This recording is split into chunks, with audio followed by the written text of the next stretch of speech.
എടാ സോറി. ഇത് എത്രാമത്തെ വട്ടം നീ എന്ത് പറഞ്ഞാലും സോറി?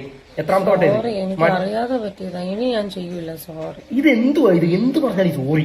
അത് ചെയ്തിട്ടാണ് പിന്നെ ഒരു നിനക്ക് അറിയാവുന്ന കാര്യമല്ലേ ഇത്? എനിക്ക് സോറി പറയാനല്ലേ പറ്റത്തുള്ളൂ, അല്ലാണ്ട് ചാവാനൊന്നും പറ്റത്തില്ലല്ലോ.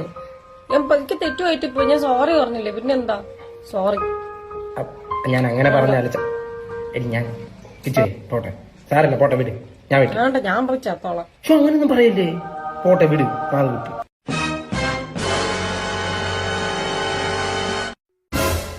എടി സോറി എടി, പോട്ടെ, ക്ഷമിക്കും, വീട്.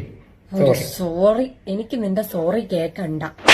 എന്ത് കാണിച്ചു കൂട്ടിയാലും അതിന്റെ അവസാനം ഒരു സോറി പറഞ്ഞാൽ മതിയല്ലോ, അല്ലേ?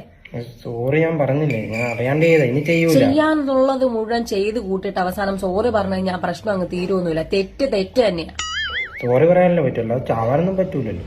എന്നാ പിന്നെ പോയി ചാവടാ. നീ പോയി ചാവ്. ഇങ്ങനെയുള്ള തെറ്റൊക്കെ ചെയ്യുന്നതിലും ഭേദം നീ പോയി ചാവുന്ന. പോയി ചാവ്. അങ്ങനെ പറയില്ലേ എടി, പോട്ടെടി, അറിയാണ്ട് പറ്റില്ല, വീട് വിട്ടുകണം. കാണിച്ചു വെച്ചിട്ട് സോറി പറഞ്ഞാൽ മതിയല്ലോ. എനിക്ക് നിന്റെ സോറി കേൾക്കണ്ട, ഒരു തേങ്ങയും കേൾക്കണ്ട. ഞാൻ വെച്ചിട്ട് പോവാ. ഒരു കാര്യം കേൾക്കണ്ട. എത്ര പറഞ്ഞാലും മനസ്സിലാവാതെ പിന്നെ തെറ്റ് കാണിച്ചോണ്ടിരിക്കും.